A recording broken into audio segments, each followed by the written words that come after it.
Imp Squad. So the reason I'm watching Phil is because, and I also want to get your chat on the screen. I like to do that.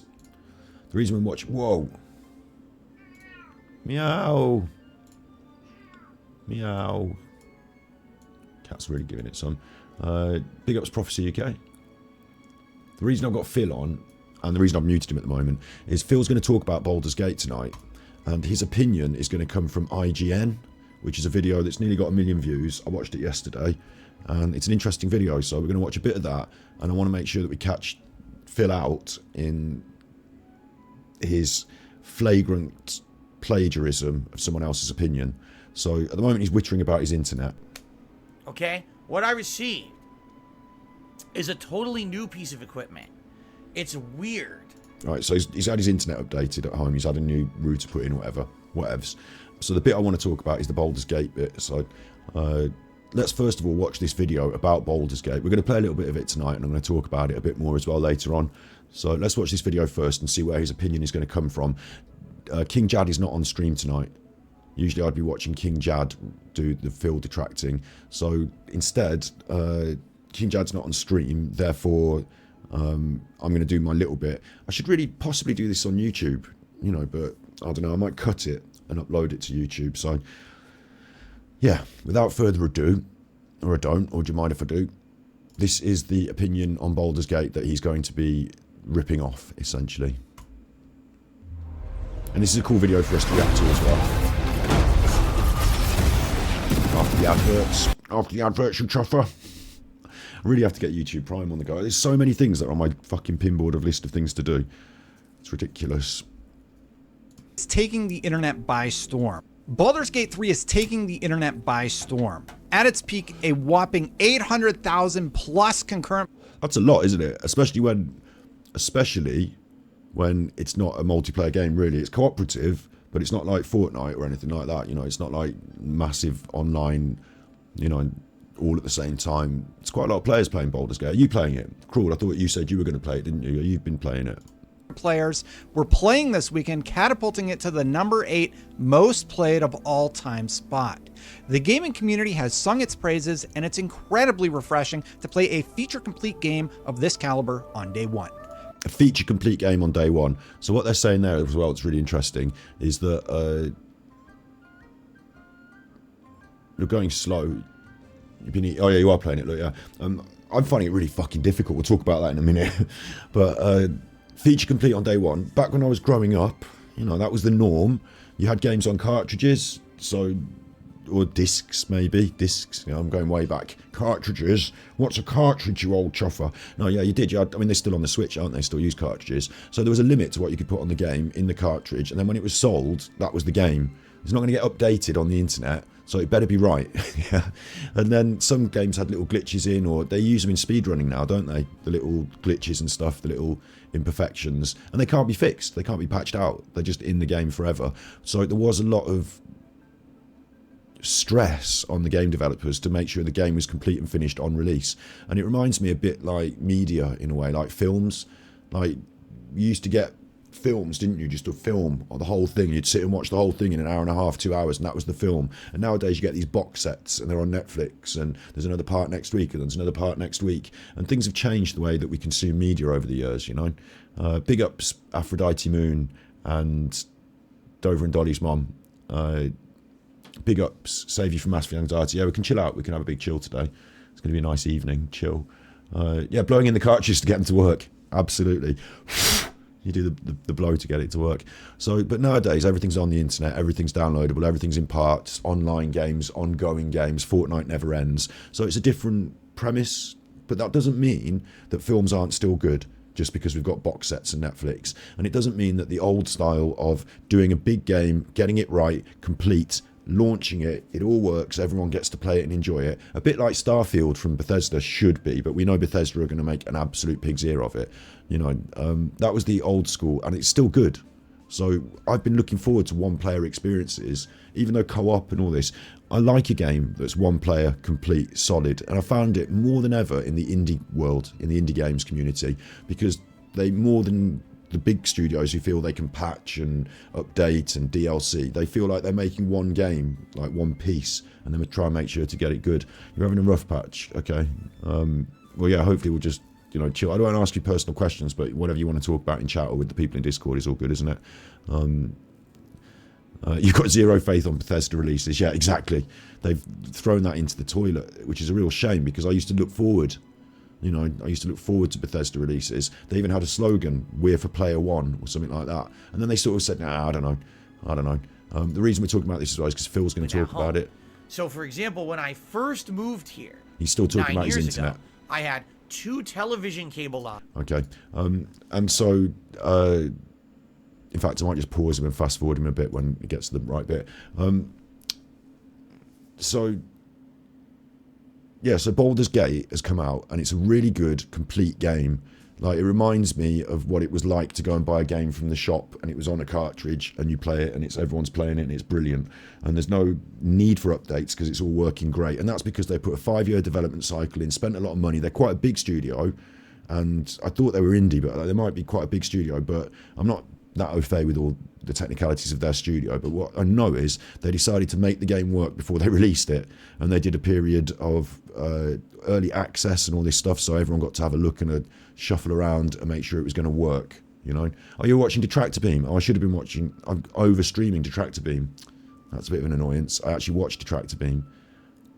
Yeah, but it is what it is. We all have to stream, don't we? And we probably overlap our coverage a little bit, but I just know he's going to do this, and it's just bugging me. So let's continue to learn about Baldur's Gate. But AAA game developers want you to know that this is Rockstar level nonsense for scope, that it's foolhardy to set expectations higher, and Baldur's Gate 3 should not be used as a raised standard to RPGs going forward. And this annoys me as well. Raised standard, in a way, you know, it's very modern game, therefore it's got all the latest tech and graphics and all that. But I don't think it's a raised standard.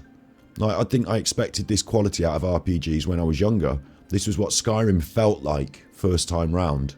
Not completely, because it's a bit more Dungeons and Dragons on the Baldur's Gate side, but I don't know if you agree with me on this. Like, there were games in the past that felt as good as Baldur's Gate do today, and it's almost like a nostalgia feeling to play a game on day one and it be good and not broken. It's like, oh, we're going back to the old days when they used to care. You know, and there's been a big period of time where things have got almost churned out like hamburgers. And it's a real shame, but I was going to talk about the online thing as well, the Grand Theft Auto effect, which I agree with Phil in this, even though Phil's a chuffer. Phil gets angry that Rockstar have stopped producing the one-player experience, essentially, and have focused more on the online side of things. It's a natural progression. If you're a studio and you've been creating this one-player experience game in a box, on a cartridge, on a disc, and it all works, like, you know, and you've been doing that, and you've been working for like 5 years between games, and then you do an online addition to your latest game, an online sort of ongoing gameplay space, and it becomes really popular and earns fucking loads of money, you might say to yourself, look at your business plan, well, we could spend 5 years labouring over a title and not bringing any money in at all, or we could focus on this other thing that's making loads of money and seems very popular and modern, and that's what the young kids are into, sort of thing. Like, who are we to argue with the market, essentially? But a lot of us still hanker over, and it's a lot, I'll tell you what, it reminds me of classic films, classic music. Like, nowadays there's no albums, are there? You know, you buy songs one at a time, you listen on Spotify. But some people still want to make an album from start to finish where the songs line up and flow into each other, and it has a sleeve and a case, and they release it even on a vinyl. I don't know why you keep shouting. You come up here for a cuddle, but that's all that's happening.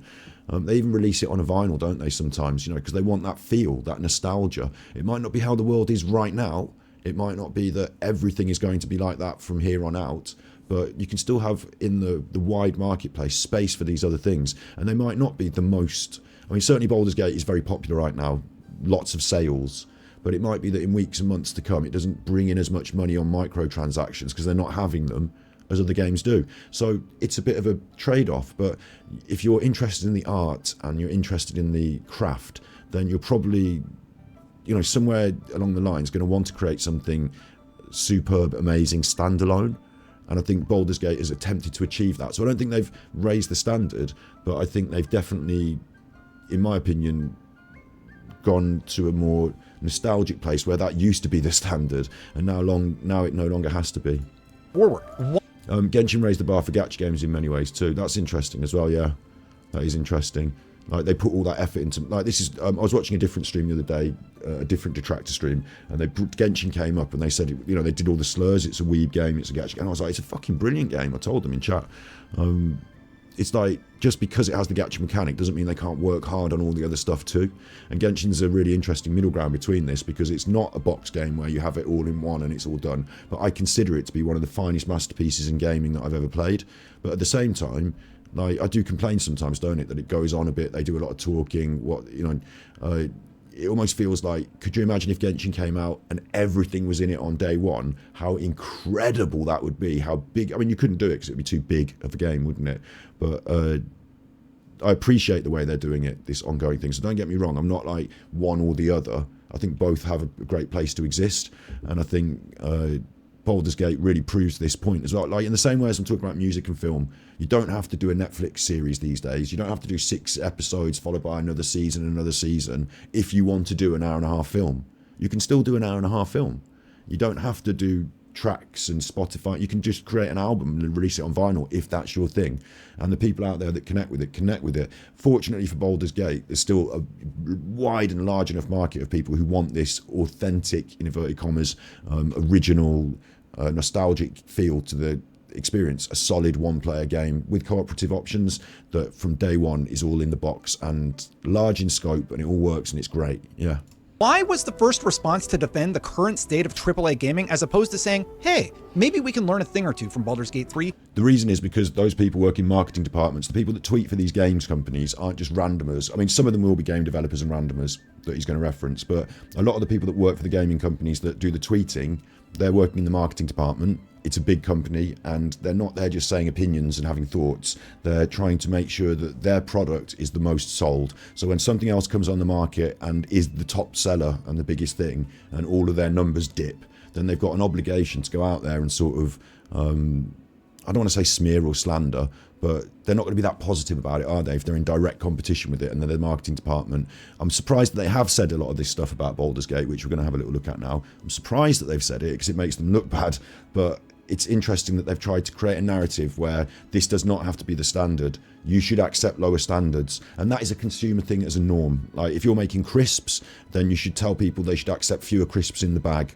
If you're making beer, then, you know, people should get used to having slightly weaker beer that's a bit cheaper or cheaper for us to make, so that they get used to it and we can still sell it to them. Like, the lower the consumer standards are, the more money you can make as a company. So big companies are invested in this concept, and it's happening all the time, whether they blame it on inflation or whatever. Oh, we can't put the price up, so we made there be less chocolate in the bar. So just accept it, you, and get used to it. And the more you accept lower standards, the less you ask for higher standards, the more they can get away with producing lower standards. And it's almost like a sliding scale that always slides one way. Like, once people have accepted the lower standards, they can't push for the higher standards ever again in the future, and that's great for the people that make the stuff and sell it. So it might not be the developers' opinions here, but it might be the opinions of the marketing department and the financial departments. And make our game better for our customers. This all kicked off way back on July 8th, a lifetime ago by and this was also, just to quickly point this out, it's also a part of the idea that things are disposable, that through the late 70s, early 80s, you know, we really caught on to disposable culture. Now it's not so much, is it? You know, now it's all about recycling and, you know, bag for life.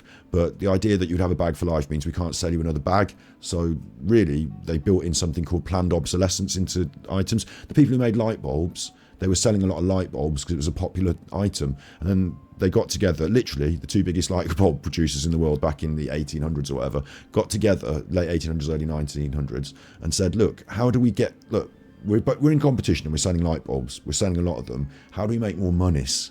And they decided, why don't we adjust the light bulbs so they break sooner, and then we can sell twice as many. But you have to do it as well, because if we don't both do it, then you'll sell more and I won't. So they made an agreement. This is true, and this is why we now have the Monopolies and Mergers Commission and things like that, the Competition Commission. But the idea of planned obsolescence, you should build in a breaking point to your product, so you have to buy another one. The iPhone will slow down because they send you that dodgy bit of update and it slows it down. Your pots and pans will wear out and you will require new ones, and we'll sell you the latest new ones, you know. So planned obsolescence is a real thing, and in gaming terms, like, it's not, I don't think in gaming terms it's so relevant, but in gaming terms, like, the idea that you could accept lower standards and be accepting that thing like Cyberpunk was a mess. Fallout 76 was devoid of content, but it will get better if you buy into it and keep giving us money, and then we'll add in things, you know. Blizzard games these days trade more on their reputation than they do on the quality of the game, really, don't they? So if you accept that as a lower standard, then, well, hey, we don't have to do so much work. So the marketing department has a job to convince people that the lower standard is good, rather than to go back and say, hang on, people want a higher standard, produce a higher standard. The bosses in the companies will say, tell them what we're doing is good instead, thank you, you know.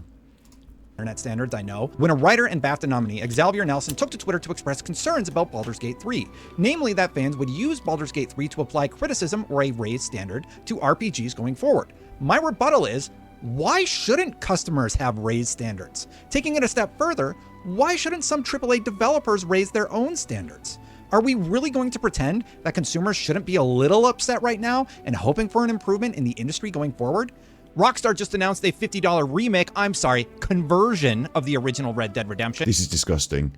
Instead, like, we were all looking forward to Red Dead Redemption redo because they've got the new engine, the new, like, Red Dead 2 looks so fantastic. Imagine Red Dead 1 with those quality of graphics. But instead, we're going to release the same game, just it's the same game exact. If you still got it on your old system, go and play it on that. And for the PlayStation 4 and Switch, that has no mention of a 4K update, no mention of 60 FPS, and no mention of multiplayer support. The game came out 13 years ago, and the Xbox port does everything they're offering, and then some for free with your 360 copy. Go buy a brand new copy of the Game of the Year edition on Amazon. I can already hear what Phil's going to say as well. If people buy it, then it's their fault.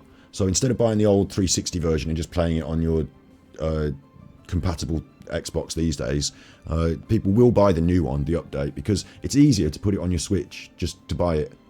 It's convenience, really. So they're buying it because of convenience. But the industry probably think, okay, if they will accept it at a lower standard because of the convenience, we don't have to do an update and an upgrade. But there is a bit of a balance there. I will actually concede that I think it's okay that older games, like he's criticising this, but getting that on my Switch will be good. Okay, it's an old game, and they've not updated it for, you know, they've not done anything new to it. They've ported it to the Switch, essentially. But I still want it on my Switch so I can carry it around. So I might still buy it. But I'm not prepared to pay the original box price for it. I'll pay £3.50 or £5 because I bought it for 30 quid back in the day, which is now worth about 40, 50 quid or whatever. And I played it all the way through. So I don't want to just pay the same amount of monies for an old game. That's the difference. On right now for $30 and you're good to go. Star Wars Jedi Survivor, when released on PC, had furious fans citing numerous problems getting the game to run, frequent crashes, and similar problems on the PlayStation 5 and Xbox. EA apologized and is still working to fix the issues. And that's just one Destiny of the 2 just released a State of the Game blog saying, amongst other things, that they don't have the resources to release new ritual armor every season. But that same studio manages to create new armor sets in the shop for up to And this does get annoying, doesn't it? Microtransactions. Like when you see, especially Blizzard's another great example of this. The latest thing that you can buy in the shop looks fucking awesome, and the thing you get for free in the game, not so good, not so much. Didn't bother working on that very hard. Couldn't be asked. Well, surely it should be the other way around. If anything, I mean, I know not the other way around. Not the stuff you buy is shit, but shouldn't the stuff you get in the game as standard be good?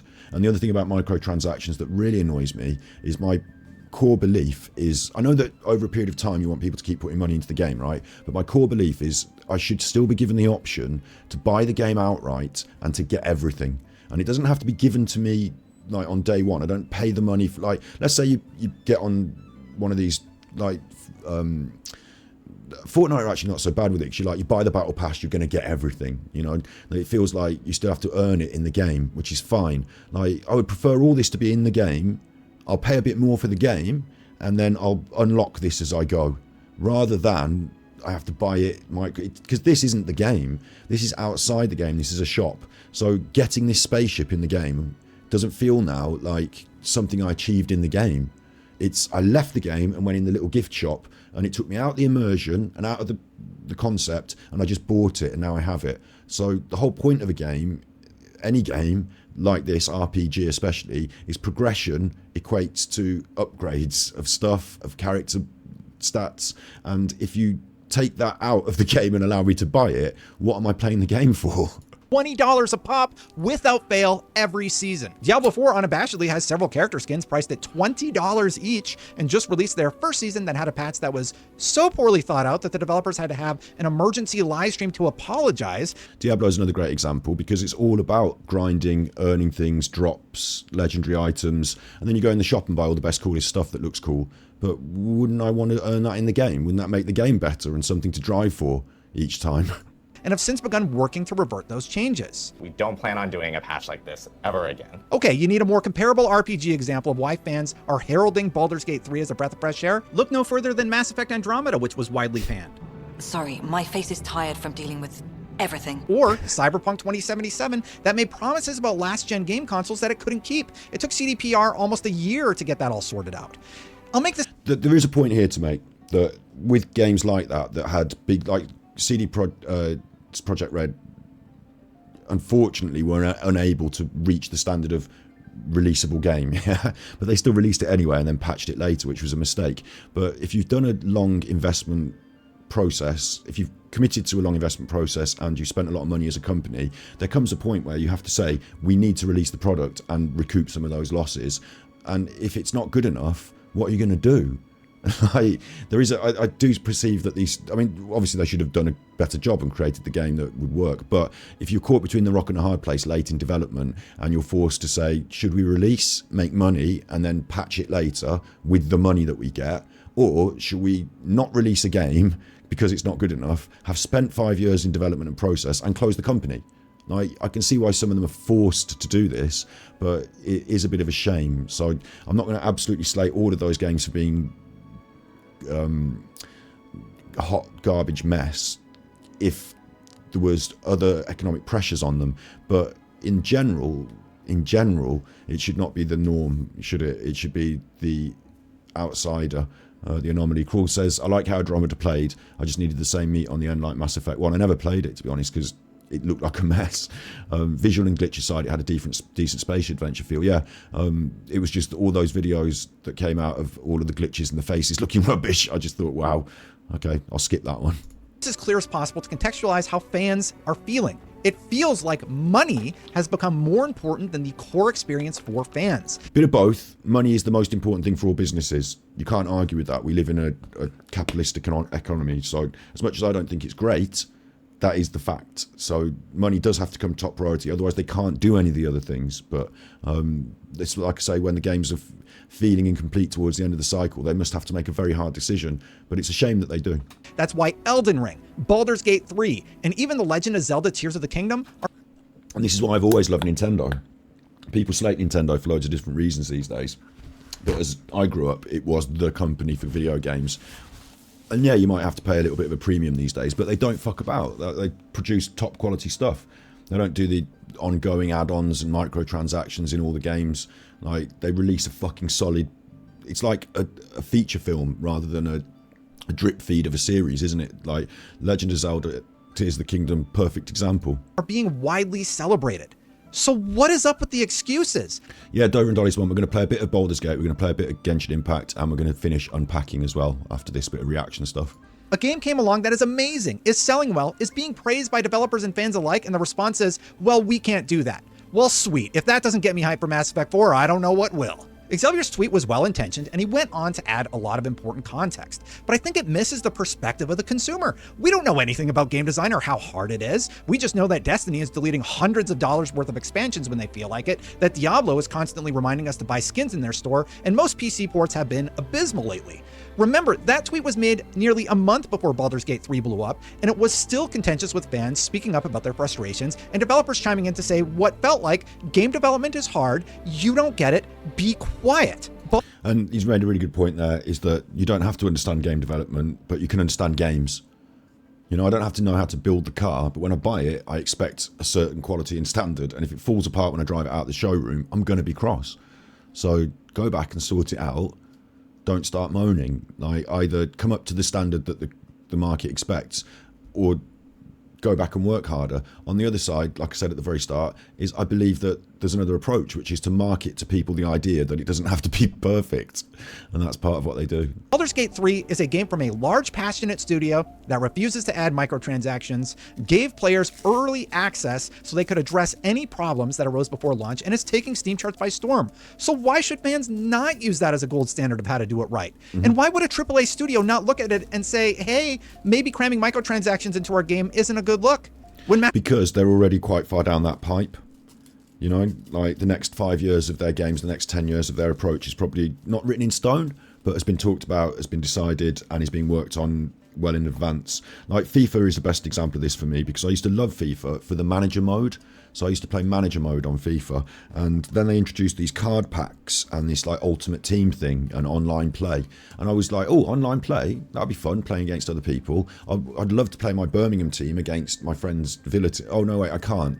I have to buy these card packs, and I have to get, oh, I see, it's a gacha game for microtransactions. Right, I'm out.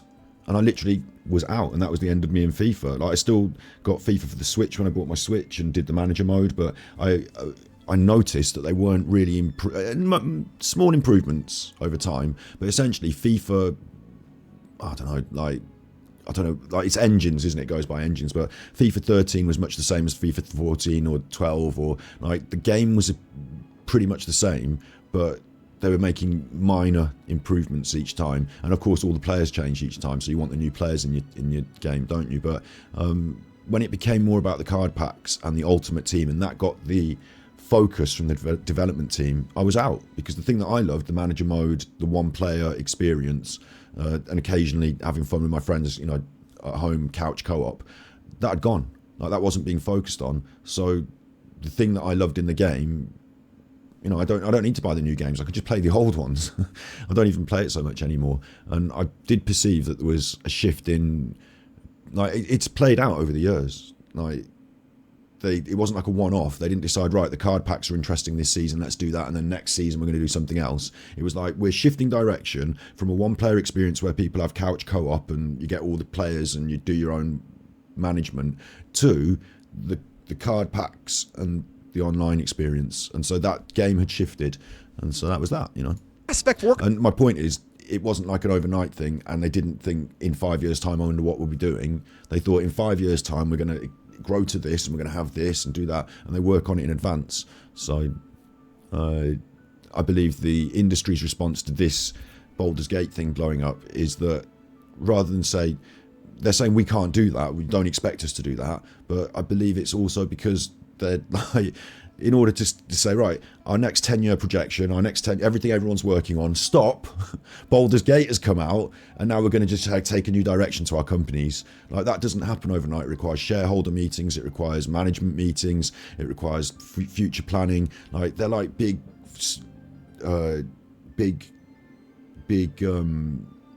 ocean liners that to steer requires a big, slow, you know, movement. It's not going to pivot overnight, you know. And so I guess their response in some way, these big AAA companies, is to sort of say, don't expect it of us because we're not going to produce it. Comes out, I don't want to see a $20 Liara skin, and I hope that its performance is tested across all platforms before release. Am I in the wrong for not wanting microtransactions in a stable video game at launch? Credit where credit's due now. There have been some really good examples of AAA games like the Dead Space remake and the Resident Evil 4 remake come to mind, both of which have been massive successes for EA and Capcom. Vampire Survivors came along and took the internet by storm last year. Do I need to bring up Elden Ring again? But that tweet blew up in the development sphere, and frankly, the pushback is just ridiculous.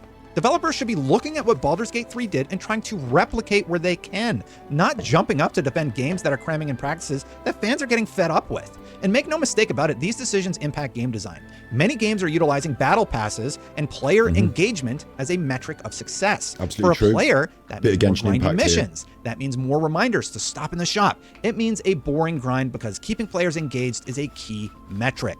Many of the people who came out to talk about why Baldur's Gate 3 shouldn't be the new standard have since walked back those statements, and I'm glad. Because if the industry can't take a good hard look at what's going wrong, why fans reacted the way they did to Elden Ring and Baldur's Gate 3, and then make impactful changes, we're screwed. Also, people seem to be using the fact that Larian is a big studio against them, the fact that they had a long development cycle against them.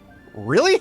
Blizzard is also a huge studio with over 8,500 employees across several offices. They credited every employee at Blizzard in the release of Diablo 4. Bungie is a huge studio with over 1,552 employees across several offices.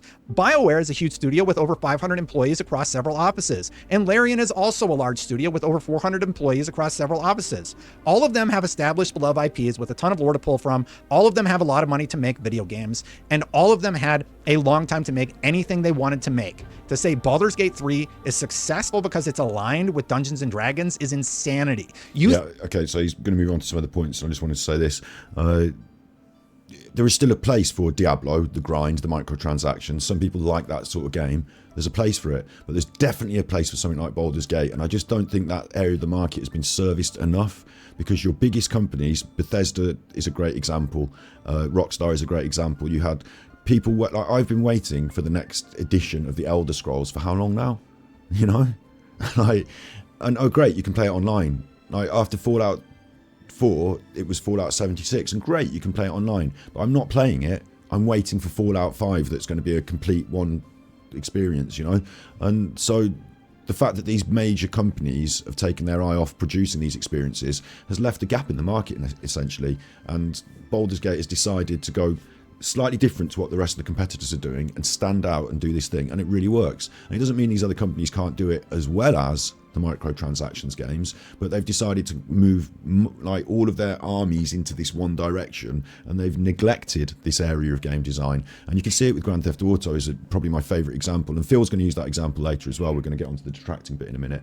If the cat will stop whinging, because Grand Theft Auto, like how many of us are waiting for Grand Theft Auto 6, and how long will we wait compared to the wait between 4 and 5? Because now they've got 5 ongoing multiplayer, always on the internet, you know, MMO. They've got their eye taken off the ball, you know. So that's, while we're all waiting, someone like Baldur's Gate has come in and filled that void. Think 800,000 Steam players are playing a game called Baldur's Gate 3 because of Dungeons and Dragons? No, it's clearly gone far beyond that audience. I don't know anything about Dungeons and Dragons. I didn't know this game had anything to do with Dungeons and Dragons. And you know why I'm playing it? Because I like good games with a heavy focus on storytelling and bears. But anyway, it wasn't all doom and gloom from the development side. Thank you, Juno Blees, formerly of Riot, for jumping in and echoing exactly what I'm saying here. Her quote tweet reads, "I can't disagree with this one more. Whenever a game disrupts the industry and delights players beyond expectations, it absolutely raises industry and genre standards regardless of why and how. We should look at the Larian success story and ask ourselves, how are we going to make our games better and create the next games that shake up the industry? Players should and must always expect more from us, never less. Thank you." I implore AAA devs to look at these games that are being celebrated and look at your pipeline to see why the consumer is getting frustrated about the experience I outlined in this video. And obviously try and make an improvement, because telling me how hard it is when you're breaking profit and revenue records isn't a super compelling argument from the customer's perspective. Is Baldur's Gate 3 an outlier? Yes, but I for one wish it could become the standard, and being told to shut up because I don't know game design doesn't feel super constructive. But hey, I'm just some idiot on the internet who doesn't know anything about game design. I guess I'll just go buy my horse armor and call it a day. Enjoy your $20 on top of your $100 for the collector's edition, on top of your $15 for the battle pass. His point well made at the end there. The horse armor comes from the very first microtransaction that was put into a game by Todd Howard. The horse armor.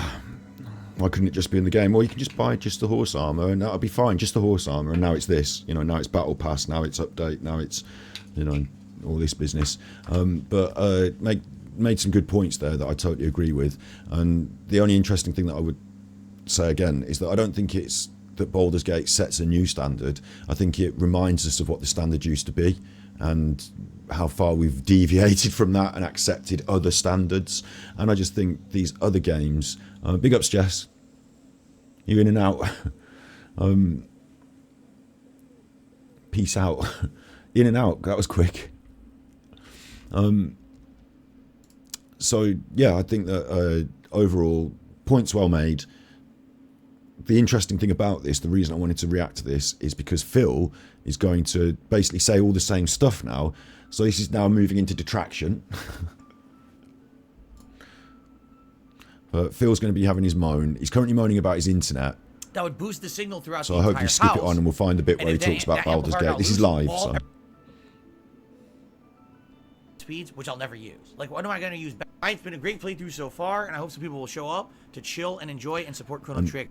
It's going to. The reason I wanted to do it is because I usually watch King Jad, and he's off tonight, and this thing is going to annoy me, and I wanted to have my say. I wanted to be like, Phil's ripping off someone else's content. I wanted to shout it. So instead, I can talk quite calmly and just do a bit of detraction. So this will make a YouTube video. Now Honda has hit 1-star diamond, so we're going to try to get Honda back up to 3-star diamond where he was on Xbox. Tuesday night will be more Chrono Trigger. Wednesday will be more GTA 5. Phil's notoriously quiet on his Street Fighter streams. 6 World Volumes. Tour Mode night. I have not done World Tour Mode now in a long ass time, and we're gonna go back to it. For Okay, a 2-hour schedule. I hate the schedule. Down of the Mortal Kombat 1 beta, similar to how I covered in the way that the game will be played. It's got his joystick out. So I got to play it when it's available. And you know, we will have Armored Core 5 or Armored Core 6, is it? At the end of the month. Sadly, I can't play it on release day because now my day off is that next Friday again. Just move your day off. Do about that. We're locked in, and you know, sucks. You do not like. He makes his own schedule. You're your own boss. You just sit in the room and talk about computer games. Sometimes play them. Keep in You mind, can do whatever you want whenever you the 26th want. of August is my special anniversary retrospective event. What is this event? Well, all day long in a marathon setting, we're going to be watching clips that you know. We have exactly time. Now, before we get to shoutouts, there's another story I want to cover today. I'm very confused about something. And he would be confused, right? He's going to talk about Baldur's Gate now, and he's basically going to, as I say, he's going to basically regurgitate the same opinion as he just watched on this other video. This video down here in the comments, Larian and Baldur's Gate 3 is a breath of fresh air, so much that gamers like me who would never have considered a CRPG to have got into the game. Thank you, Larian. You can really tell that Destiny is in touch with the community, unlike most AAA game studios. This man deserves a raise for talking about this. Honestly, a great review. Give this man a raise. This is what IGN used to be. So the feeling in the comments is he said the right sort of stuff and they agree with him. Give this guy a raise and put him more on the big screen. He deserves it. So Phil has seen that this man has got 1 million views with his opinion, and his opinion is informed and it's interesting. It's on IGN. It's got 1 million views now, right? So he's going to ape this man because he thinks they're saying good things about this man. So if I say the same things, they can say good things about me. The difference is this man understands what he's talking about and has got Baldur's Gate and played it. Phil hasn't got a PC to play. Well, he has got a PC, but he chooses not to play games on the PC. So Baldur's Gate, I don't know if it's cross-platform, but he's not played it. It's not available to him, I don't even think. So I don't even think he understands what's going on because he doesn't know, because he hasn't played it. And he's not on Twitch, and he's not on the Steam charts. Like, he's in a different space on YouTube doing his thing. So it's weird that he's going to suddenly have this strong opinion on this.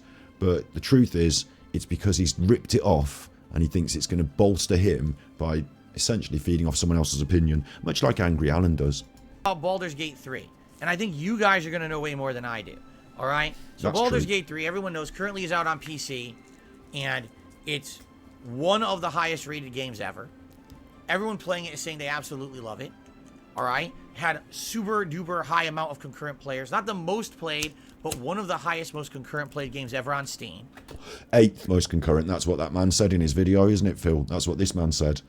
He didn't say it was the most highly rated, but he said it was the 8th highest concurrent games, and he showed the little thing. Phil's not going to show the pictures. Like, you know, he's not going to do the editing job.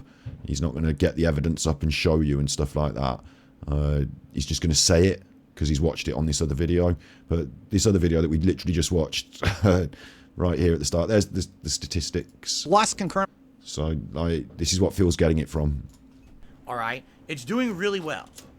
I'm glad to hear this. You know, before we even get to the topic I wanted to discuss, why am I not playing it? Well, number one, because it's PC-centric. Most people playing the game are PC gamers. I'm not. I don't really have means. I mean, I could... PC-centric. I mean, I don't really have... I mean, I could... You've got a computer that you're using to stream with. So there's that. I believe you use dual laptops. Like, I'm not sure, but you also got a new gaming PC literally donated to you. And it probably has the capability of playing it with some extra on, like maybe if you buy another hard drive to stick on the side of it or something. I don't know all the spec, but my guess is you could quite happily achieve that. And also, you bought yourself a PlayStation 5 and an Xbox whatever, and like a new Tellis, but you don't want to invest in a gaming PC, despite being a gaming YouTuber. So that's on you, really, because you're into this 15 years down the line and you don't have a PC that you can play games on. So that's your fault. Try to maybe get it work on my mini PC, it probably wouldn't run very well. All right. Number 2, the game is insanely long. It is 100 hours minimum for the story. The story. For those going through and doing side content and other stuff, it could be like a 200-hour game. I'm a variety streamer. I'm balancing multiple games at one time. But you also play games until you fancy them to quit them, and then you just bin them off. So you could do that with Baldur's Gate. The other option is that you could play it for 100 hours because you're a variety streamer and you stream all the fucking time. So what's 100? Like if you did 8 hours a day for like, because he runs it like, you know, like a job, 8 hours a day. Let's say you do 2 days, 2 8 16, 3 days, 20 something. Like let's say in 3 days you don't quite play 8 hours a day, but 3 days is 20 hours. So what did he say? Is it really 1,000 hours? Is Baldur's Gate 1,000 hours? Baldur's Gate 3 game length. Just need to find that out. 75 to 100 hours. Did he say 100 hours or 1,000 hours? Game is insanely long. It is 100 hours minimum for the story. 100 hours, right? So if you're doing 3 days and you do like 20 hours a day, then 2, 4, 6, 8, 10, 5 blocks like that. You could do it in 5 weeks by playing it for 3 days a week. So it's not that long in the big scheme of Phil's online presence, which is 15 years. Like you could literally devote a week to it instead of doing all the variety. Phil, oh, I can't do that. I have to do the variety. All right, do the variety. 3 days a week, though, you play Baldur's Gate, just like solid. And then in 5 weeks, you're basically through it. And then maybe 6 weeks, like that's like a season, isn't it? Like it's like summer season. It's exactly the sort of thing that he does with his other RPGs. In fact, he plays RPGs and it takes him like 6 weeks to get through them episodically. So there's no, it's completely illegitimate what he just said. You're all right, I've just fed you, you're back. The story. For those going through and doing side content and other stuff, it could be like a 200-hour game. I'm a variety streamer. I'm balancing multiple games at one time. Detracting was saying he might have got a credit card. I should be watching them. I'm such a naughty restreaming at the same time. I think that what he's done is Amazon offer credit on certain items. I think it's just Amazon credit. I don't think he's actually got a full credit card. Not yet. Within a month's time, we're going to have tons of new releases coming out in September that everyone's going to want to see. This is not the kind of game that fits my format. It's a shame. If I was someone who just sat down and played one game for 2 months straight, Baldur's Gate 3 would probably be an amazing playthrough. But if you did that and just played the one game, then you'd be finished in less than 5 weeks. So it wouldn't be good for 2 months. It would be a month. So you've got your maths wrong. Okay, but that's not me. In addition, the combat is... This is stupid as well, right? What's happening here is Phil is telling people who are interested in Baldur's Gate is phenomenally... Like, okay, so I'm on Twitch at the moment. We're streaming. So if you go to Twitch, what will happen is there'll be loads of different categories and loads of different people doing all different stuff. Yeah, Street Fighter 2 is quite popular. Sorry, 6 is quite popular at the moment. When a new game comes out, yeah, lots and lots of people will play it, and you'll get variety streamers. And the reason they're a variety streamer is because they can play any game at any time that they want. And the new big game comes out, and they'll all play it. Like you'll see a lot of people if you go to Baldur's Gate categories, games. You'll be near the top right now, won't it? How do I find? There it is, Baldur's Gate, 88.9k views.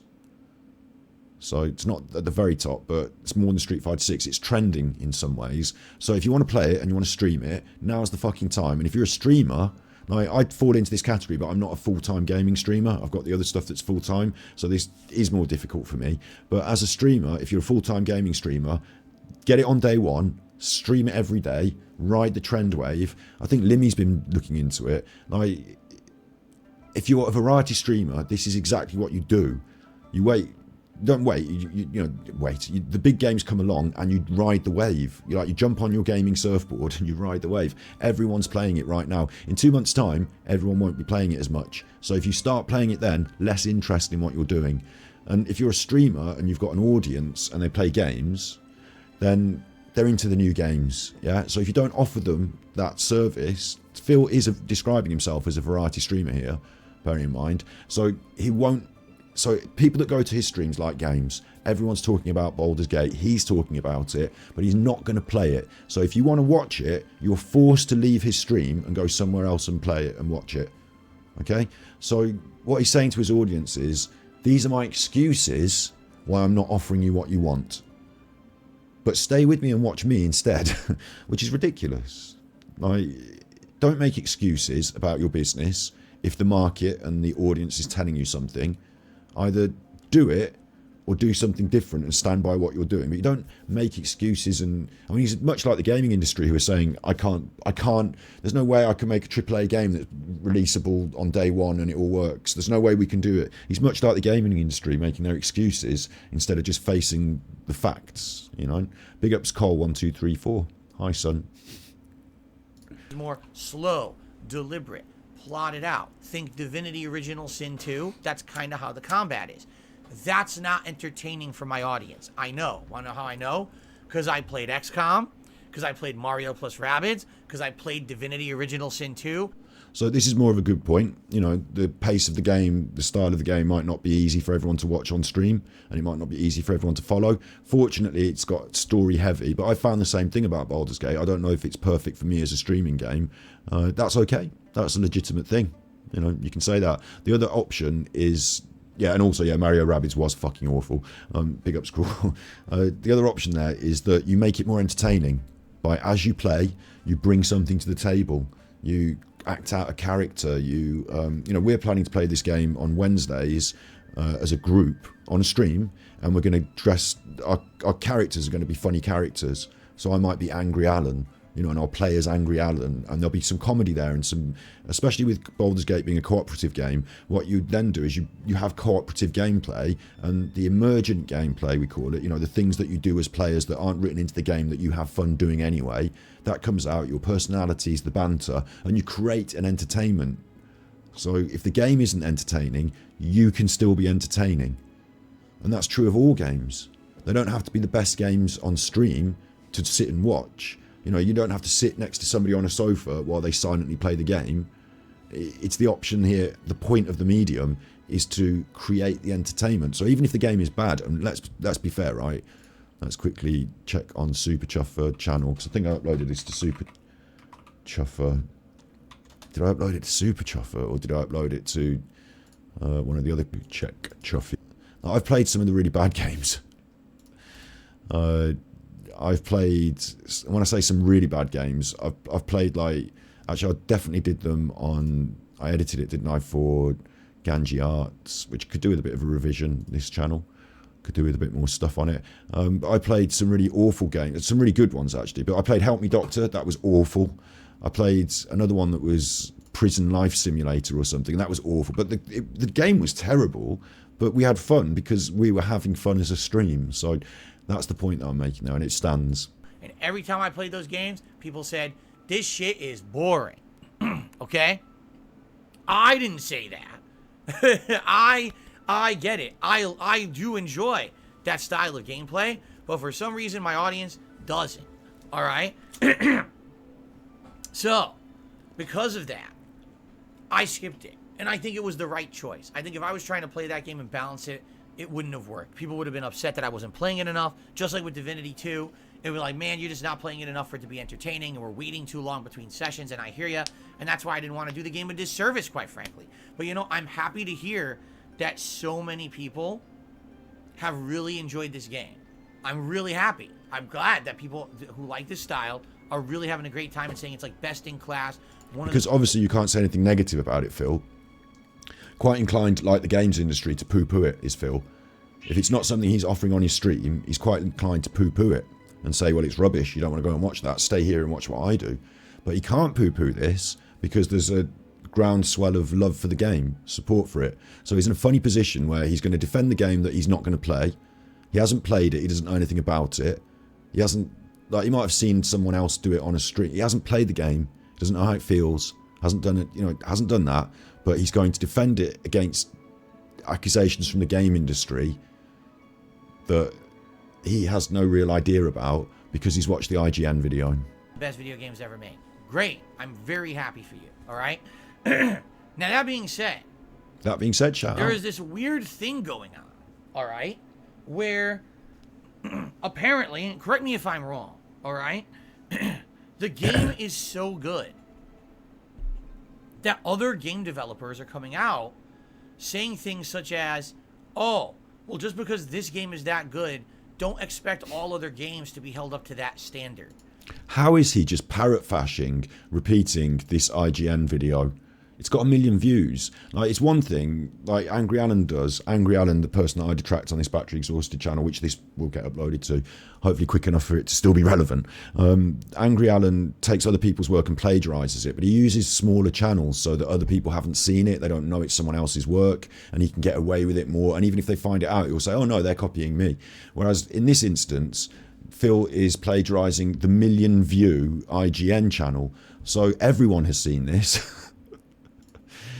And it's transparently plagiarized by Phil. That, excuse me, that Baldur's Gate 3 is an anomaly among games, and that you should not expect that all other video games will be that good moving The word used was outlier. forward. That you know, enjoy it for what it is, but don't demand I need my boyfriend. that we have games as good as that in the future. Okay? What's going on, Juan? Hello? Cracker Jacks, you're taking off. All right, I'll see you later. So, basically, when I hear that, all right, I scratch my head. Gonna have to speed him up All a little bit. Here's the way I see it. And this is, I mean, this is going to maybe blow some people's minds, all right? When something comes out that's good or better than everything else out there. Okay? Here's the way I see it. He says, about to parrot somebody else's opinion. Okay. Basically, the way I see it is, that's a good thing for everybody. All right? Because competition breeds innovation. Competition makes things improve. Competition makes it so that everyone else wants to be better. This is what he's trying to put a little bit of his own spin on it. Interesting. But that's not exactly true of Baldur's Gate. It's not innovative, is it necessarily?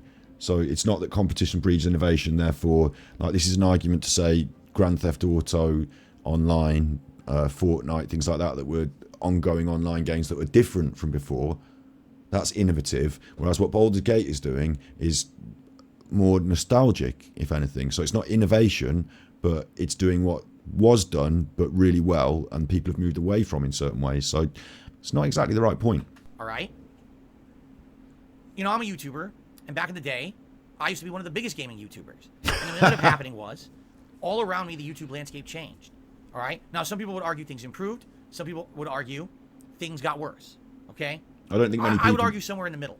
I don't think many people argue that YouTube has got necessarily worse in the gaming landscape over the years.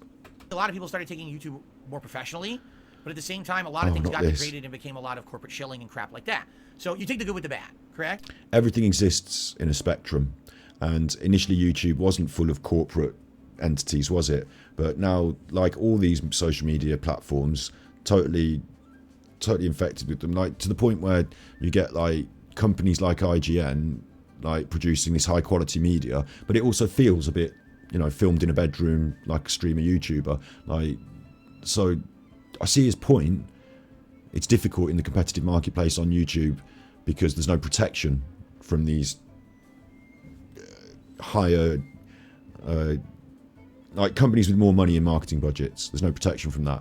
But then you still have the ability to compete on a fairly even playing field because you've got an HD camera just like them, you've got a bedroom just like them, and you can edit just like them. So it's also quite the modern technology has been quite an equalizer. And it's not that the most high-end companies like dominate the YouTube space, is it? It's that people come up through the YouTube space and end up sometimes getting signed to some quite big companies, but there's still to this day, new people starting in their bedroom with simple equipment and having interesting things to say and being competent on, like I said, the modern equipment is quite a great equalizer and getting through and rising. So Phil's point doesn't exactly stand here.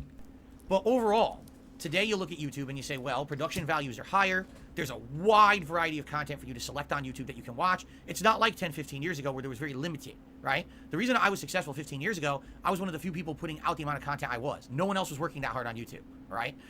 Now, there's almost unlimited amounts of content to watch on YouTube, right? So YouTube's improved, but you might argue it's not as good as it used to be, but it has improved over time, correct? I remember when, just a few years ago, all of a sudden, all the fast It's improved, but it wasn't as good as it used to be, but it's improved. food chains were upset because Popeyes had a new chicken sandwich. Do you remember this? What are we Popeyes talking came out about with a now? chicken sandwich that was so good in comparison to all their competitors that people were lining up outside of Popeyes in the drive-thru to buy it. And all the other competitors were complaining, why do they have such a good sandwich? Do they not understand what they're doing?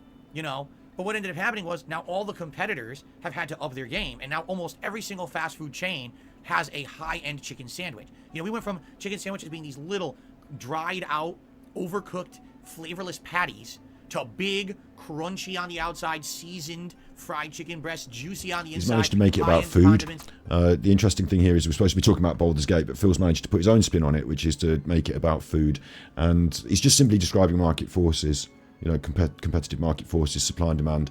Earlier in this bit that I was doing, I was describing how market force, you know, supply and demand is not simply that we demand something so they supply it. It's also that they want to supply it so they create demand. That's what marketing is. So earlier on I was describing this idea that standards can be lowered through marketing and we should accept the lower standards, and when we do, it's harder for us to make that push and demand something good. But here he's describing something quite straightforward where something on the marketplace is good, people want it, so then other companies offer a similar product. Fresh veggies on usually some kind of a special bun. I don't eat a chicken sandwich because I'm vegan. Single fast food chain has that now. Why? Because Popeyes created this big competition by stepping their game up, and then everyone else wanted to compete with that. Do you see? So when we're talking about video games, just because a competitor has gone above and beyond and exceeded expectations, I don't see how that's a bad thing for the game industry. I really don't. All right? What I see it is a bad thing for is the people in the game industry who only care about making a buck. That's the problem. Because the people in charge of a lot of these companies, let's be honest, EA, Ubisoft, Activision Blizzard, these are people who are corporate heads. These are not gamers. These are not people who have passion. These are people who do this all day with money in their hand. Yeah, so money, yeah, money. Thanks to Black Mage for the contribution. money, yeah, monies. These contributions are mandatory. Monies. Thanks to, I should do a Scottish accent. Scottish. King Jad Scottish. Thanks to Black Mage for the contribution. Who says otters? He's there looking at the otters. I'm only doing this because King Chad's off. These are not gamers. But this is interesting because this is the point that's being made in the IGN video. But Angry Phil has managed to steer it towards one of his more pointed arguments that he likes to make, which is that people at the top are just corporate shills. So he's managed to add a little layer of depth there. So that's okay. These are not people who have passion. These are people who do this all day with money. Yeah, and it's the same in any industry. Is if you don't get that balance right, then you're not going to be the market leader.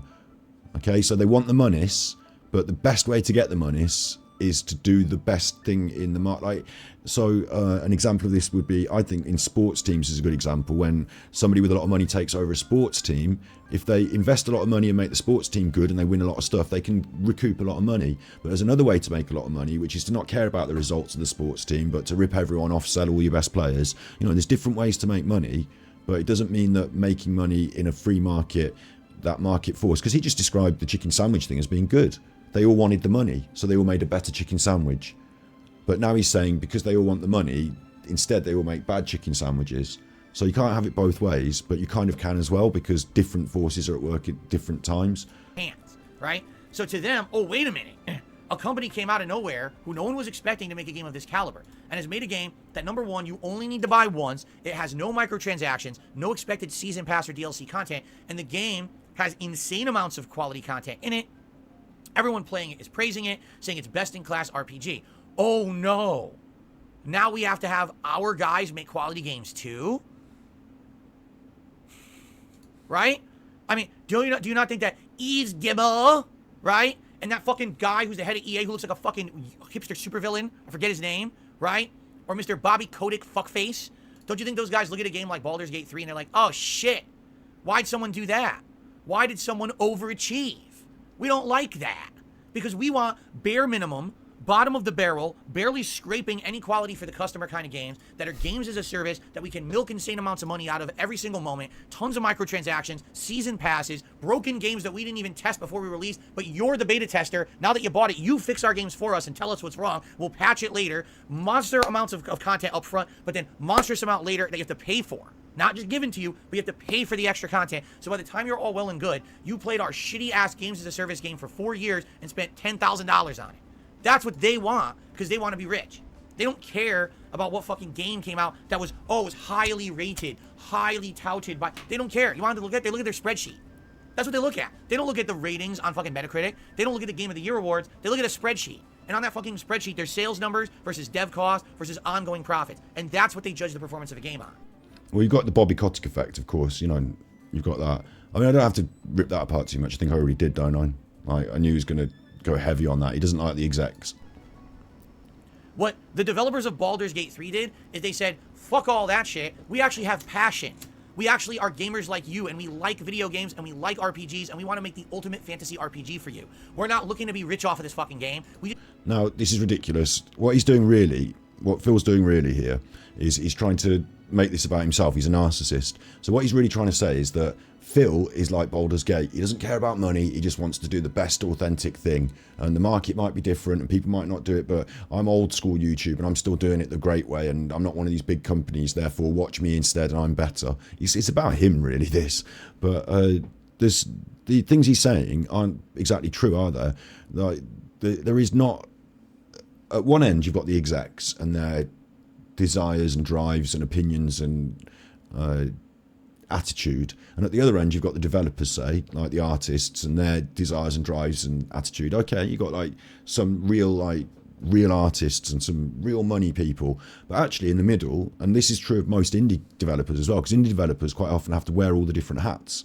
In the middle somewhere is everyone who wants to do the best quality game they possibly can, but understands that market forces, deadlines, money is important too, and they don't want to release this game and just have the best game in the world and lose a load of money and walk off into the sunset. They would quite like it to be financially successful, but based on the premise that they've done a really good job, like based on different, like they're happy to move more on the one side of the spectrum and say we're more this sort of thing. But it doesn't mean that there aren't people at that company, and even the developers themselves, who think I'd quite like it if this was financially remunerated, but you know, just want to make a good game, and if success comes as a result of that, then so be it. But here's the best possible game. Yeah, big ups in chat. What we're going to be doing is watching this little opinion from Darksydephil and reacting to it, because I wanted to put it up on YouTube, and then we're going to be playing games. We've got the finishing part of Unpacking, and we're doing some Genshin and Baldur's Gate as well. We can make, because we're actually artists. We're not corporate cogs in a fucking machine trying to print money for some fuckface in his 14th yacht that he has to fuel this summer, and because there's inflation, he's worried if he can afford the gas bill. Have a sip. So, when I hear all this hoopla, you know what I say? Ready? Here's what I say. Good. Good. We haven't seen I'm that for a happy that the big boys are shaking in their boots. We haven't seen this for a while, have we? Stupid close-up. Put that on the bingo card. I'm really happy about it. You want to know why? Because now they have to do just as well, because no one's going to accept their just good enough to get by games moving forward. They're going to say, why would I spend $70 on the next piece of shit game from EA, Ubisoft, or Activision Blizzard when I have the best-in-class game that I already spent $60 on, and I can keep playing it, right? Or I can re-roll my character with a new class or whatever. I don't have to waste money on your piece of dog shit. Fucking hell. What's wrong with the auto mod? Yeah, I don't know. It's on heavy auto mod. The Honkai Star Rail, I haven't got time in my life. That's the problem. I don't, like, if it turned out to be really good, what am I going to do? Like, it's like, Genshin Impact is my wife, right? And Honkai Star Rail comes along and she looks really nice and everything. And like, we can go out for dinner maybe, but then what happens if she's really nice? And then I've got like 2 wives. I have to, no, I'm not breaking up with Genshin Impact. I love Genshin Impact. I'm going to play Genshin Impact. It's still a big part of my life. I don't have time to introduce another wife.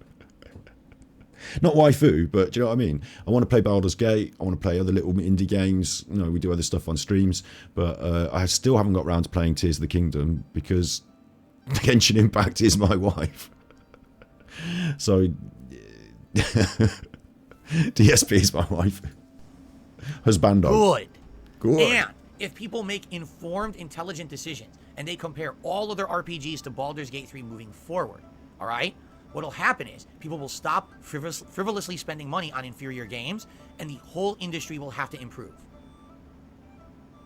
Yeah. Well, it won't be that. What will happen is some of the industry will still go their way. Other members of the industry will go their way. There'll be space in the market for these complete experiences that do really well like this. You know, it's like, look at the other kinds of media. Look at music, look at film. Like, films exist, but now so does Netflix. And if a really good film comes out, Netflix doesn't say, right, we're going to have to start making films now. We can't do any more series. Can't have any, like, HBO is going to have to bin off the Sopranos like style and standard. We don't want any more of that. We're going to now just concentrate exclusively on full-length feature films. No, there's going to be both. There's going to be space for all things in the industry. And as industries grow and mature and also innovate and develop, things change. And it doesn't mean that something completely, like even now, like I think another great example is motor cars. You know, we're moving into the age of electric cars, yeah? And there are some people that are fitting classic cars with electric motors so they can still drive classic cars in the modern age. Like, people will want a bit of everything across the market, and there will be space in it for all these different things. And because these markets are so big, you know, you don't have to dominate the whole market and be the biggest one to still make shitloads of money. Like, indie game developers with smaller costs, okay, but you know, indie game developers can make a decent living, and they're not doing anything near either of these two parts of the market. Like, they're making smaller indie games, so that's still got a place, hasn't it? You know, just because the supermarket exists, okay, you see fewer shops on the high street these days, but because the supermarket exists doesn't mean that the local market won't exist, and it doesn't mean that the local corner shop won't exist. Everything will start to settle into its own place in the market. That hasn't happened. What ends up happening is the hype train gets on people and they just spend their money frivolously. The new Pokemon game's out. Well, it looks like shit. It runs like shit. It plays like shit. And I agree. Like, you know, we do get a lot of reboots and sequels. And the interesting thing is that as time goes on, this reminds me of music as well, and fashion. So when I was growing up, there was a lot of 70s revival, a lot of looking back to the 70s. And now there's a lot of looking back to the 90s. And in 20 years' time, there'll be a lot of looking back to the millennium and the 2010s. And there's always going to be something to look back on and feel nostalgic about and reboot. So it will always be there. It's like an easy thing to draw from. It doesn't mean that I think forever it will be the main thing. Again, I think with these, because we're talking about these, you know, markets like music, media, video games. Video games is a bigger market now than film. And you know, television. So it's just so big that it means that there's just space in it for everything. Buy it anyway. Why? Why did you do that? Oh, the next annual Call of Duty is out. Minimal updates. Game runs like shit. Inferior to the last 3 that came out. Netcode is the same fucking netcode from 9 years ago. Buy it anyway. Why? Why are you... So this rings true with me as well. So Call of Duty is a really great example. When I started playing Call of Duty, and this is absolutely true, and people won't understand it, that are like millennials, but when I started playing Call of Duty, I sound like an old bastard now. It was in the same time as there was another set of games called Medal of Honor, and the focus was on trying to make, not like a factual war simulation, you know, not like a war sim, but Medal of Honor was historically based. And the first Call of Duties 1 and 2 were historically based. You shot the old guns. And I actually remember one of the greatest gaming experiences, 2 of the greatest gaming experiences of my life came from Call of Duty. One was storming the beaches of Normandy. For the first time in a video game, it felt quite, not realistic. You know, early Call of Duty wasn't a realistic game, but, you know, it was different to anything else I'd played. It was first person. I was on the beach. I was running up and it, you know, modelled out. And I thought, fuck. Like, I cried when the first time I stormed Normandy. 2 reasons I cried was, one was frustration because I kept getting shot trying to get up that beach, but the second reason was that people actually really did that, and like that's the reason that I'm free here today to talk to you. You know, people ran up that beach and it was real. And then as time went on, Call of Duty, and the other gaming experience that was unique and incredible was couch co-op doing the Black Ops missions with my mate Matt. That was fucking incredible. Couch co-op doing that. But as Call of Duty went on, right, it got a little more modern. And I was like, okay, this is kind of cool. Like, and then it got more modern and futuristic. And I was like, this has stopped being cool. This is not what I was playing it for. Like, it has changed. The market has changed. The people who are playing it have changed. The online maps and you remember Medal of Honor? Yeah, I can't. Off the top of my head, I can't remember. But like the online maps and the multiplayer became like a really important thing to Call of Duty.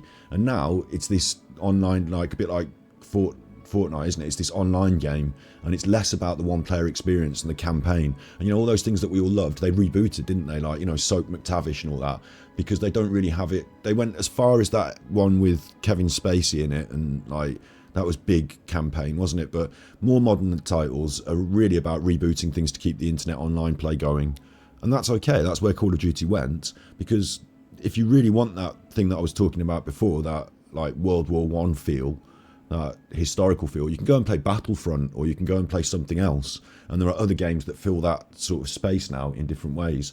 So my feelings about what I wanted from Call of Duty, it's not fair for me. I mean, as a consumer group, it's fair for us to say these are our, you know, these are the things we demand, can you supply them?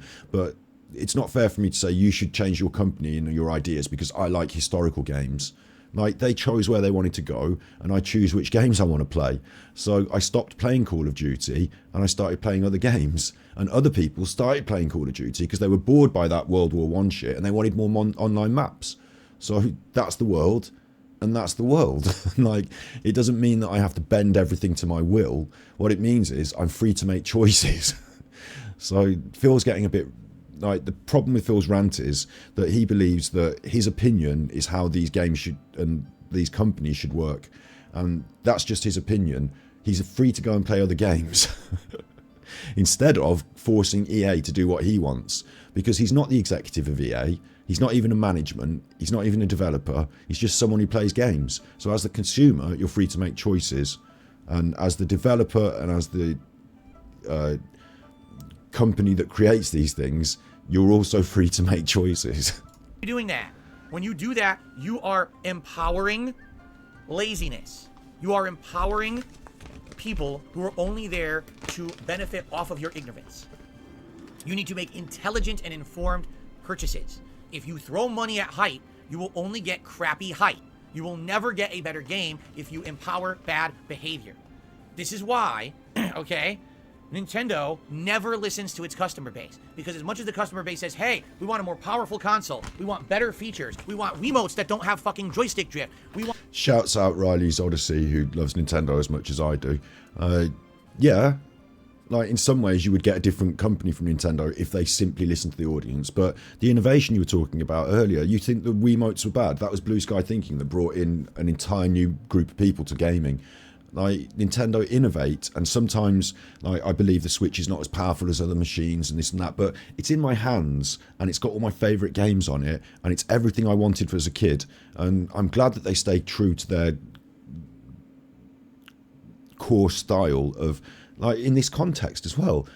Like, Zelda is an amazing game. The new one worked on for years, delayed by COVID, came out, not all broken and a mess. Not all microtransactions. You might have to pay a little bit more of a premium, and they might sometimes not listen to the audience and not be as swift to provide exactly what they want. But the other side of the coin there is that I didn't know what I wanted until Nintendo created it, and it was amazing. So I trust them. And I love them. This from our game and that from our game. Nintendo says, I don't care. Buy our junk.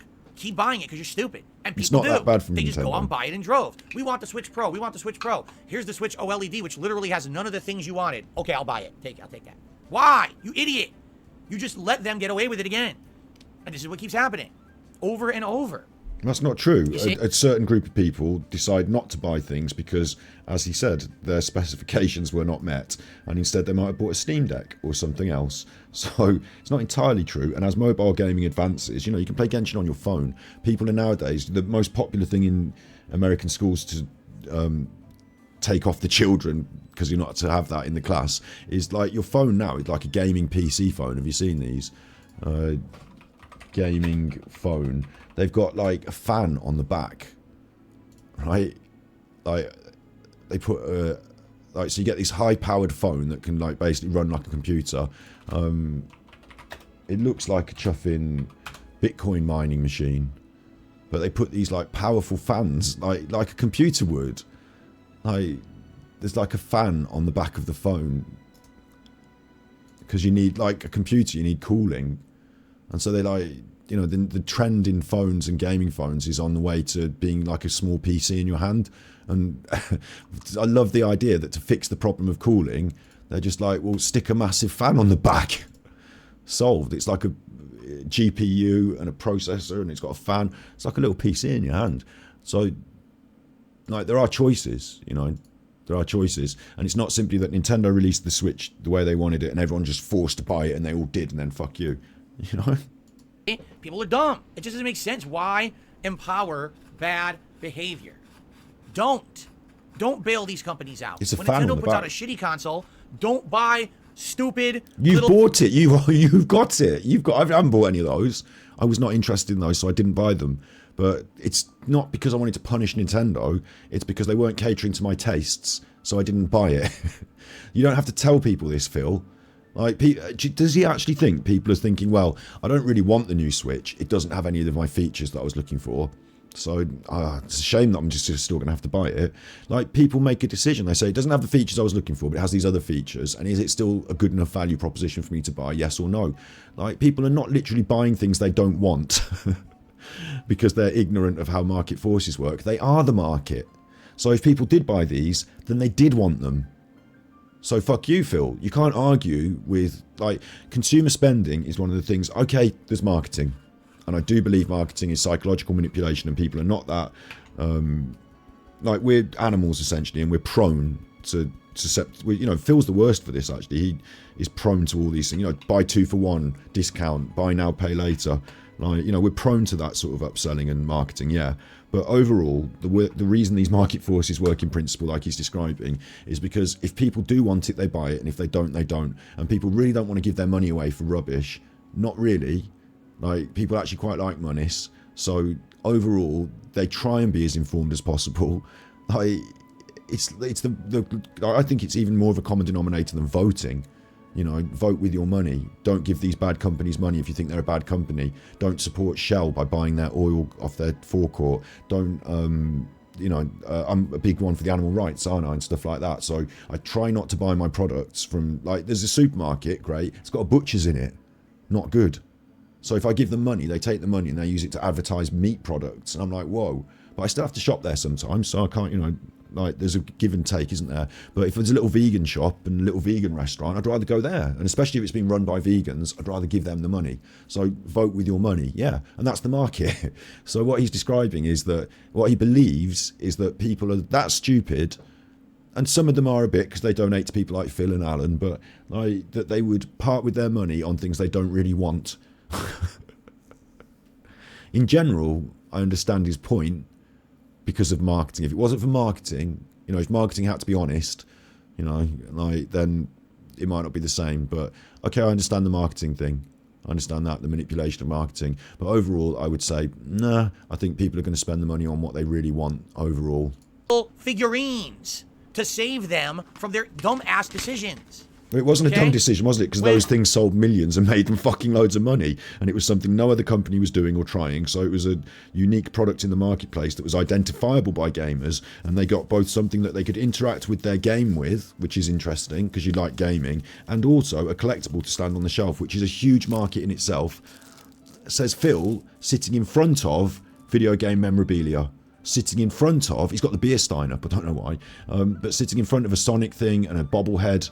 But the Sonic thing and the bobblehead aren't, like, they're just little dolls. Whereas the thing he's got that interacts with the game has that added modern, futuristic, interactive quality. So it was a good decision.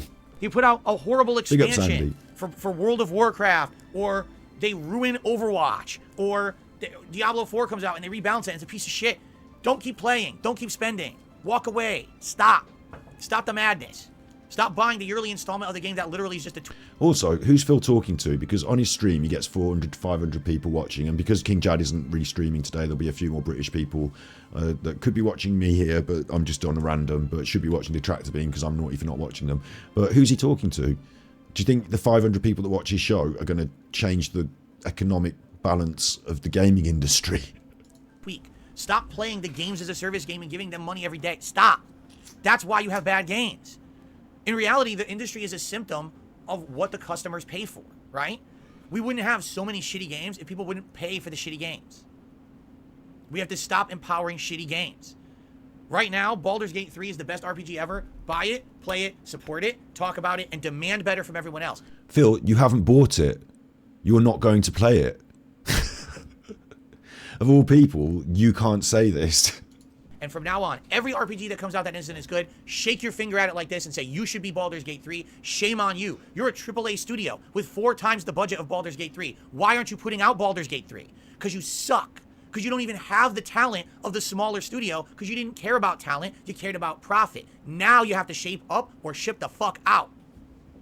It's interesting as well, right? Because he's taken... The reason we're watching Phil, big up Sandy, we're going to be playing some games after this. We're going to finish unpacking, going to do some Genshin and play some Baldur's Gate. The reason that I was doing this, though, is because I was sure that Phil was going to parrot fashion this review. And he has lifted loads of the concepts. He even alluded to the statistics that were played at the start. So he definitely is. This is his inspiration. But he is taking it to another level, which is the angry rant. The excessive and demonstrative rant with a lower volume than normal people will produce on their quality of media. But a little pleased with himself, checking his chat there, because I think this is him like playing a sort of... He said that in the past he played a character and that he doesn't play a character anymore, but I actually believe that was him acting up, you know, playing a bit of a character, having a rant, because he can't really care that much about Baldur's Gate because he's never played it, never intends to. But these principles about this game industry, and I'm on my rant. So he's taken this review and actually has transformed it in some way to make it slightly more ranty, I think. That's my take. I just don't understand it. Like, what is this controversy right now? I don't... Right? It's not your take. I'm scratching my head about it. Like, I don't understand it. I'm at a loss as to why you people are even entertaining a whiny idiot from one of these companies saying something. Right? Like, you're gonna whine about it? No, get better, shut the fuck up. You suck. It's your fault. All you cared about was this. Well, the industry's going in a different way now. Fuck up. From one of these companies saying something. Right? Like, you're gonna whine about it? No, get better, shut the fuck up. You Minus, wait. fucked. Now you deal with it or quit. One or the other. There's plenty of people out there with passion who would come at a loss as to why you people are even entertaining a whiny idiot from one of these companies saying something. Right? Like, you're gonna whine about it? No, get better, shut the fuck up. You suck. It's your fault. All you cared about was this. Minus. No, get better, shut the fuck up. You suck. It's your fault. All you cared about was this. Minus, yeah. Minus, yeah. Minus.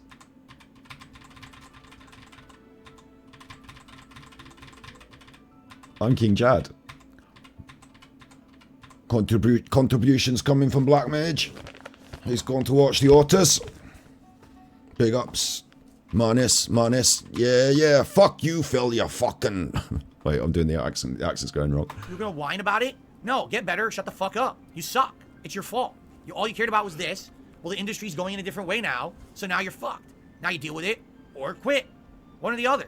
There's plenty of people out there with passion who would love to make better products. Trust me. Well, he's got that wrong, actually, because Baldur's Gate, as he said himself, was an anomaly, but we also said, because this other review said it was an outlier, it doesn't mean the industry's going in a different way. It means there's an outlier that highlights an area of the industry that's not being... I want to say exploited because that's the correct term, I suppose, but you know, it feels wrong to say it in this context. But exploited, you know, they've a lot of bigger companies have focused on different areas, and there's this area of gaming that could be quite lucrative if other bigger companies wanted to focus on it more. And what will happen is it won't be that all the companies either give up or quit or like change completely, but they'll say, okay, look, we've seen the success of Baldur's Gate. these projects we're working on, are there any that we can, like we were going to be making this game and it was going to be all microtransactions? Could we at this early stage bin that off and make it more Baldur's Gate? Let's have a discussion. Maybe they can't. Maybe they say, right, push that through to completion, and on the pin board of things to create in the future is more Baldur's Gate style complete pack. You know, obviously they're going to think about these things, but it doesn't mean they have to do one or the other or quit. They're out there. They're just not empowered to do so.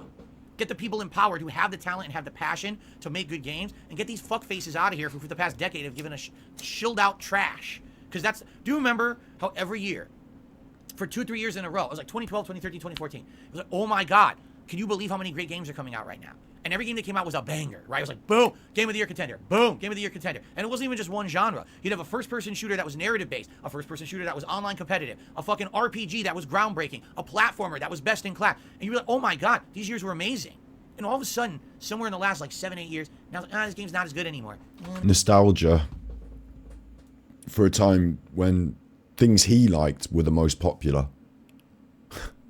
But missing out, like, you know, the doldrums years that he's describing, the missing years there were other games that were fucking massive, groundbreaking, innovative, but he didn't really get into them, he didn't like them. I'm thinking of Minecraft off the top of my head, which for YouTubers, the game Minecraft was the platform that created a whole generation of YouTubers who went on to become massive. Like, more Minecraft specific streamers like Dream, but Dream obviously sublimated that and became massive. Like, so Phil didn't get into any of that, so still nostalgic for the way things were when he liked them. This game released and it wasn't really finished. It has a lot of problems. Oh man, this game's all right, but I keep paying money to really advance in it.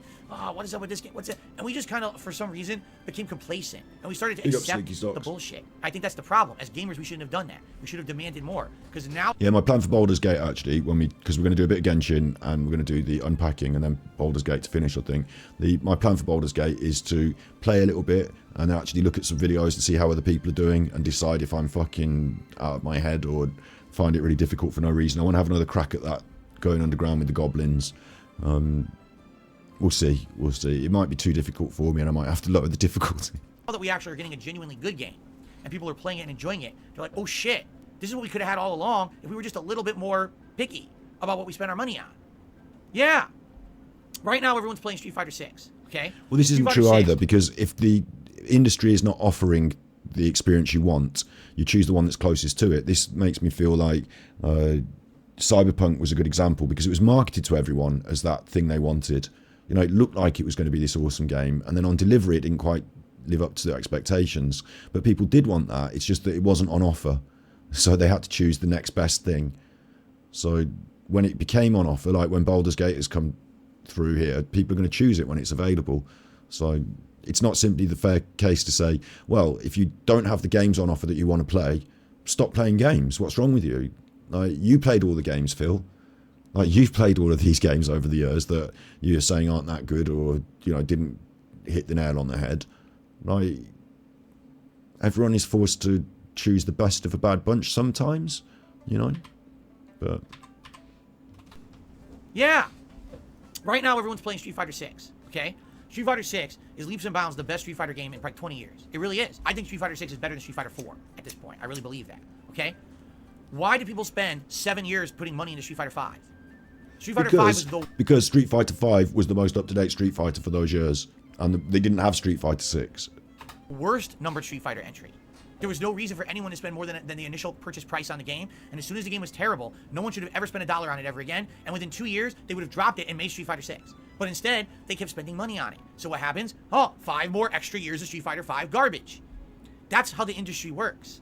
You don't support bad behavior, you don't support bad games. Okay, he's confused again, because the money that came in through Street Fighter 5, Street Fighter 5, I mean, I'm not an expert on this, but while Street Fighter 5 might not have been the best game, the development time and cycle for Street Fighter 6 would have been put into process.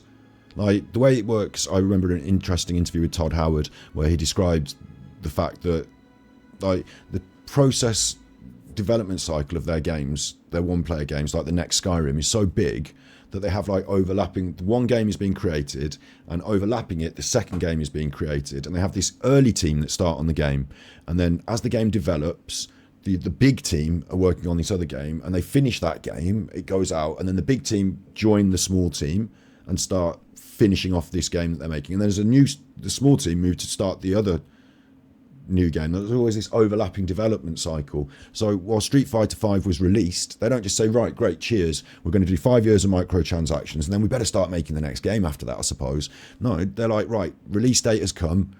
Now the big team can focus on Street Fighter 6, which is already in production.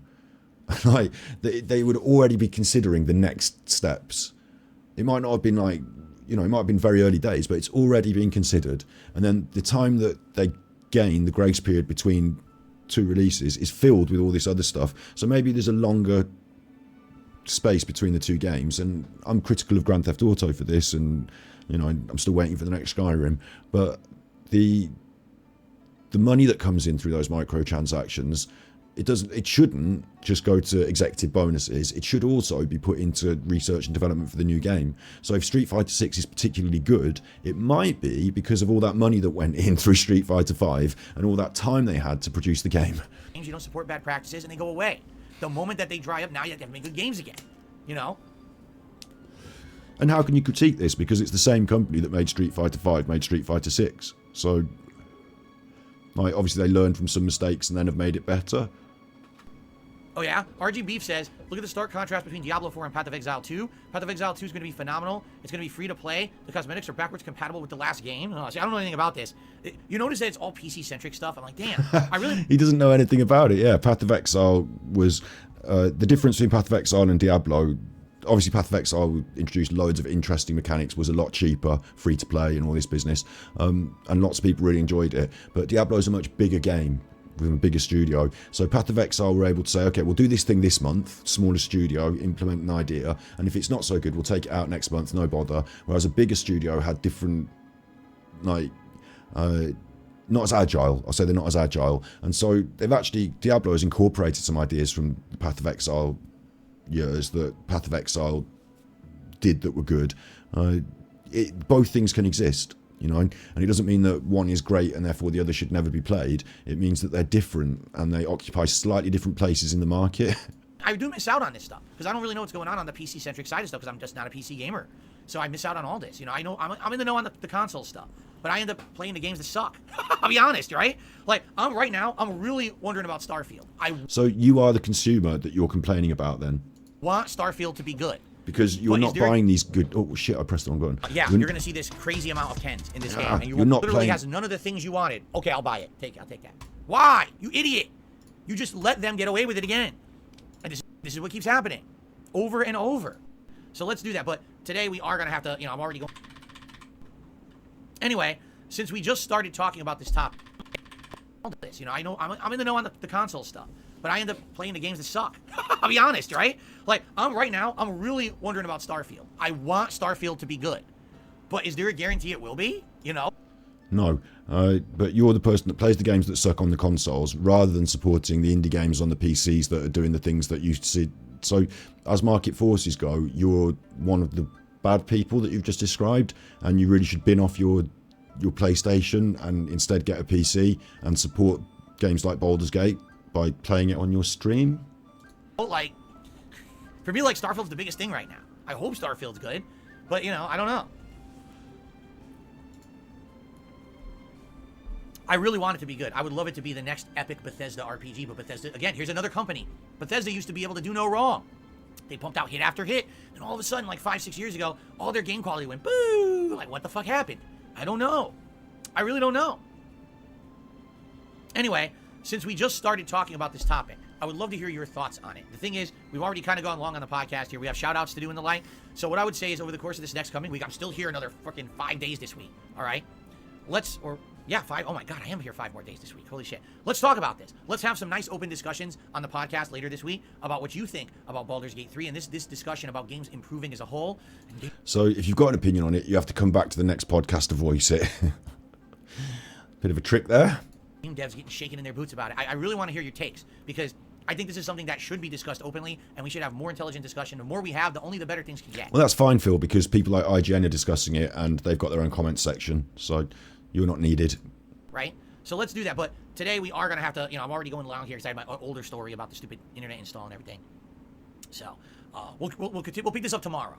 Fair enough. Let's continue the discussion tomorrow. Cool. When he's had chance to read some more stuff off IGN. Cool. All right. Let's get to shout-outs. Right, fuck you, no shout-outs. I'm not broadcasting the whole thing. I wanted that bit. So, annoying to me now, I've got to run my whole stream before... I should have pressed start recording and done it like that. But I've got to run my whole stream before I can clip that section out on the highlighter. So I'll be uploading it and it will upload tomorrow and it'll be irrelevant by tomorrow because he'll have done something else stupid. But I've got to be in my bonnet because I watched that Baldur's Gate interview. I've been interested in Baldur's Gate. We're going to play it a bit tonight. We're going to watch some more Baldur's Gate stuff later on in the stream. And I knew he was going to basically rip off their opinion. So without King Jad's stream for me to be in, typing in chat and screaming off my... in capitals, that's from IGN, and having King Jad go, that's fucking IGN, you fucking, then I had to do it myself. So a big shout out to Detracting, because I would be watching them, but I'm streaming. So that was Phil.